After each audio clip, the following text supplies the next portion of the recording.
حضرت داؤد طائی نے آپ کی خدمت میں حاضر ہو کر آپ سے عرض کیا کہ آپ اہل بیت میں سے ہیں، اس لیے مجھ کو بھی کوئی نصیحت کر دیں، لیکن پھر آپ کیا ہے خاموش رہے۔ جب دوبارہ داؤد طائی نے کہا کہ اہل بیت ہونے کے اعتبار سے اللہ تعالیٰ نے آپ کو جو فضیلت بخشی ہے اس لحاظ سے نصیحت کرنا آپ پر فرض ہے، یہ سن کر حضرت جعفر صادق نے فرمایا کہ مجھے تو یہی خوف لگا ہوا ہے کہ کہیں قیامت کے دن میرے کوئی باپ دادا میں مجھ سے پکڑ کر کوئی یہ سوال نہ کر بیٹھے کہ تو نے خود میری اتباع کیوں نہیں کی، اس لیے کہ نجات کا تعلق نسب سے نہیں بلکہ اعمال صالحہ پر موقوف ہے۔ یہ سن کر داؤد طائی کو بہت عبرت ہوئی اور اللہ تعالیٰ سے عرض کیا کہ جب اہل بیت پر خوف کے غلبے کا یہ عالم ہے تو میں کس گنتی میں آتا ہوں اور کس چیز پر فخر کر سکتا ہوں۔ اس لیے ہم سب کو اپنے نیک اعمال کرنے کی ضرورت ہے، خود اپنی آخرت کی تیاری کرنے کی ضرورت ہے۔ ایک مرتبہ آپ کو کسی نے بہت قیمتی لباس میں دیکھ کر اعتراض کیا کہ ایسا قیمتی لباس اہل بیت کے لیے مناسب نہیں، تو آپ نے اس کا ہاتھ پکڑ کر جب اپنی آستین پر پھیرا تو اس کو آپ کا لباس ٹاٹ سے بھی زیادہ کھردرا محسوس ہوا۔ اس وقت آپ نے فرمایا کہ یہ مخلوق کی نگاہوں میں عمدہ لباس ہے لیکن حق کے لیے یہی کھردرا ہے۔ اسی طرح کسی شخص کی دینار کی تھیلی کھو گئی تو اس نے آپ پر الزام عائد کرتے ہوئے کہا کہ میری تھیلی تم ہی نے چرائی ہے۔ حضرت جعفر نے اس سے سوال کیا کہ اس میں کتنی رقم تھی؟ اس نے کہا کہ 1000 دینار۔ چنانچہ گھر لے جا کر آپ نے اس کو 2000 دینار دے دیے اور بعد میں جب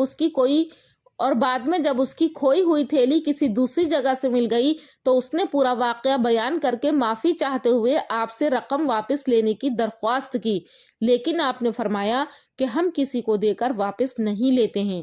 پھر جب لوگوں سے اس کا نام معلوم ہوا تو اس نے بے حد ندامت کا کیا ہے اظہار کیا۔ اسی طرح ایک مرتبہ آپ تنہا اللہ اللہ کا ورد کرتے ہوئے کہیں جا رہے تھے، راستے میں ایک اور شخص بھی اللہ اللہ کا ورد کرتا ہوا آپ کے ساتھ ہو گیا۔ اس وقت آپ کی زبان سے نکلا کہ اے اللہ، اس وقت میرے پاس کوئی بہتر لباس نہیں ہے۔ چنانچہ یہ کہتے ہی غیب سے ایک بہت قیمتی لباس کیا ہے نمودار ہو گیا اور آپ نے زیب تن کر لیا، لیکن اس شخص نے جو آپ کے ساتھ لگا ہوا تھا عرض کیا کہ میں بھی تو اللہ اللہ کا ورد کرنے میں آپ کا شریک تھا، لہٰذا مجھے تو یہ لباس حاصل نہیں ہوا، تو آپ اپنا پرانا لباس مجھے عنایت فرما دیں۔ تو آپ نے اپنا لباس اتار کر اس کے حوالے کر دیا۔ ایسے تھے بزرگان دین جو اللہ اللہ کر کے اپنے لیے غیب سے کوئی بھی چیز منگوا لیتے تھے۔ کسی نے آپ سے عرض کیا کہ مجھ کو اللہ تعالیٰ کا دیدار کروا دیجیے۔ آپ نے فرمایا کیا تجھ کو نہیں معلوم کہ حضرت موسیٰ علیہ السلام سے فرمایا گیا تھا کہ تم مجھے ہرگز نہیں دیکھ سکتے؟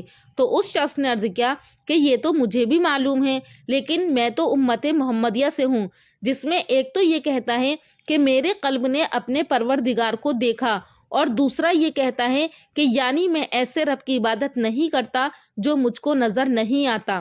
یہ سن کر آپ نے حکم دیا کہ اس شخص کے ہاتھ پاؤں باندھ کر دریائے دجلہ میں ڈال دو۔ چنانچہ جب اس کو پانی میں ڈال دیا گیا اور پانی نے اس کو اوپر پھینکا تو اس نے حضرت سے بہت فریاد کی، لیکن آپ نے پانی کو حکم دیا کہ اس کو خوب اچھی طرح اوپر نیچے غوطے دو، اور جب کئی مرتبہ پانی نے غوطے دیے اور وہ مرنے کے قریب ہو گیا تو اللہ تعالیٰ سے مدد کا طلبگار ہوا۔ اس وقت حضرت نے اس کو پانی سے باہر نکلوایا اور اس کے حالات درست ہونے کے بعد دریافت فرمایا کہ اب تو اللہ تعالیٰ کو تم نے دیکھ لیا۔ اس نے عرض کیا کہ جب تک میں دوسروں سے مدد طلب کرتا رہا اس وقت تک تو میرے سامنے ایک حجاب سا تھا، لیکن جب اللہ تعالیٰ سے مدد طلب کی تو میرے دل میں ایک سوراخ ہوا اور پہلا سارا اضطرار ختم ہو گیا۔ جیسا کہ باری تعالیٰ کا قول ہے کہ کون ہے جو حاجت مند کے پکارنے پر اس کا جواب دے۔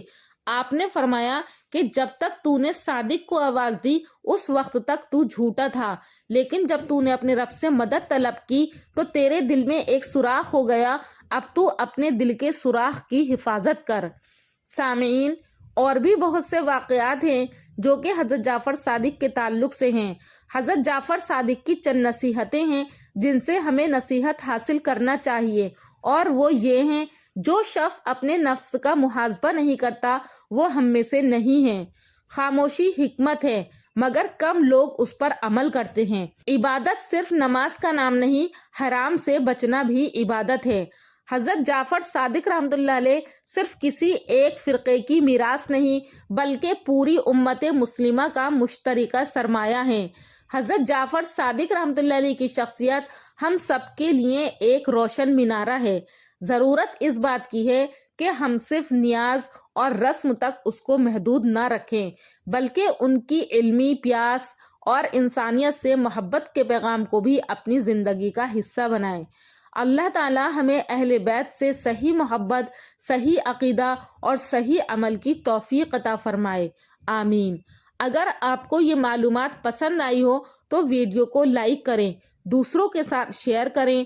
اللہ ہم سب کو نیک راستے پر چلنے کی توفیق عطا فرمائے۔ انشاءاللہ پھر ملاقات کروں گی ایک اور اچھے ٹاپک کے ساتھ اگلی ویڈیو میں۔ تب تک کے لیے اللہ حافظ۔